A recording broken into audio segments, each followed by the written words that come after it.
Hello and welcome to this new episode of TDO. In this episode we are going to replace my ball, my Amiga mouse ball.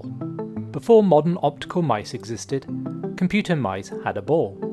It rolled on the surface as you moved the mouse around. Inside the mouse, the ball rotated two rollers, one for left and right, one for up and down. A roller at a diagonal was sprung to push the ball against the other two rollers. The mouse is held together with two screws. Let's remove them. The case pulls apart at the cable end. Be careful not to break the tabs at the other end though. The buttons are held in place with melted plastic. Quick and cheap construction. With the cover removed, we can see clearer the arrangement of the rollers.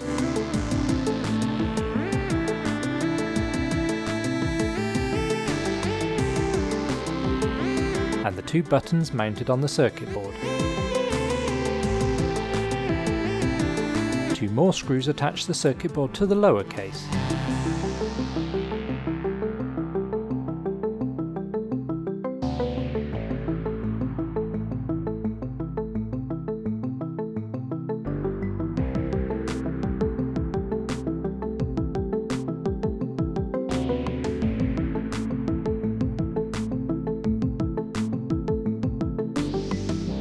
Although a little tight, the cable needs to be disconnected. Unfortunately, the ground lead is soldered in place. The new circuit board doesn't require this lead, and the instructions state to cut it with scissors. That feels too permanent to me, so I opted to desolder it.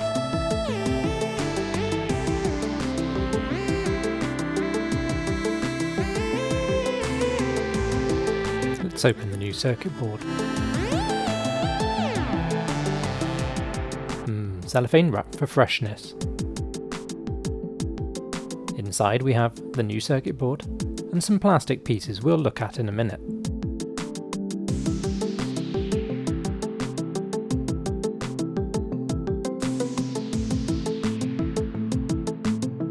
The new board completely replaces the old one. It has two buttons just like the old, but strangely a space where a third button could potentially go.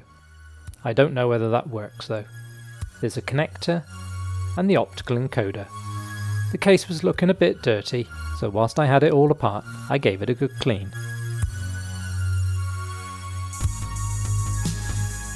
Because I didn't cut the ground wire off, I need to just tape it so it's out of the way, so it won't short circuit anything. I'll wrap some tape around it. And just to be sure, we'll put a small zip tie on as well.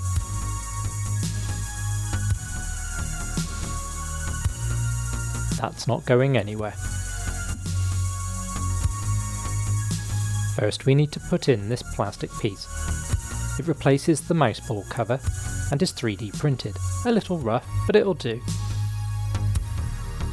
It rotates into position just like the old cover and gives a nice neat square hole which will cover the optical encoder. Another plastic piece is the lens set, and that must go over the optical sender and receiver. It only goes one way round, and of course, I get the wrong way first.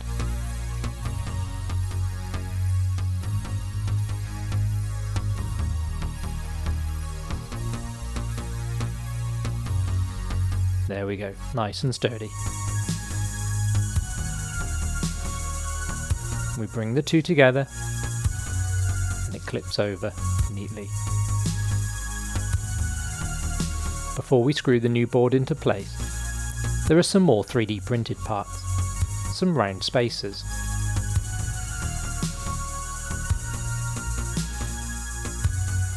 And they allow the screws to push down on the circuit board.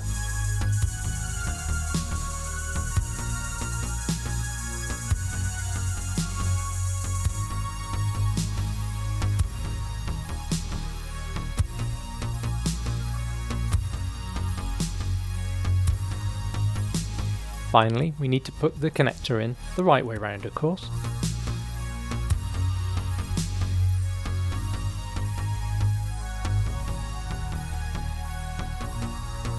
Then back on with the top case putting in the clips first, and then pushing the two halves down.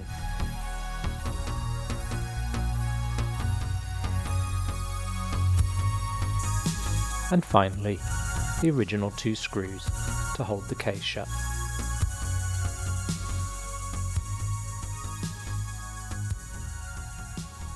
The 3D printed grey cover stands a bit more proud of the case than the old one, which makes the mouse rock a bit, and not sit on its glide pads.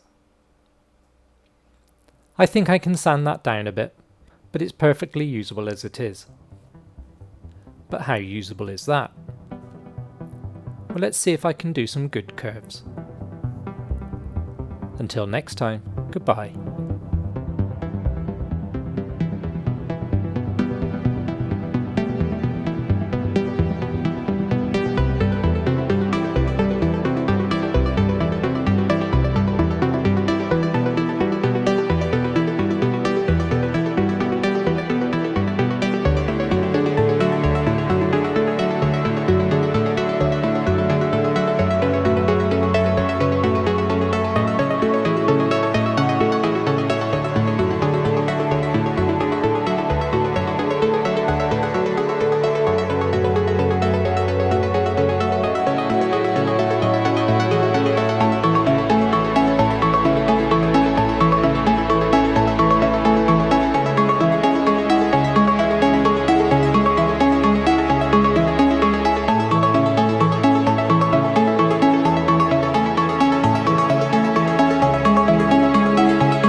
Your identification.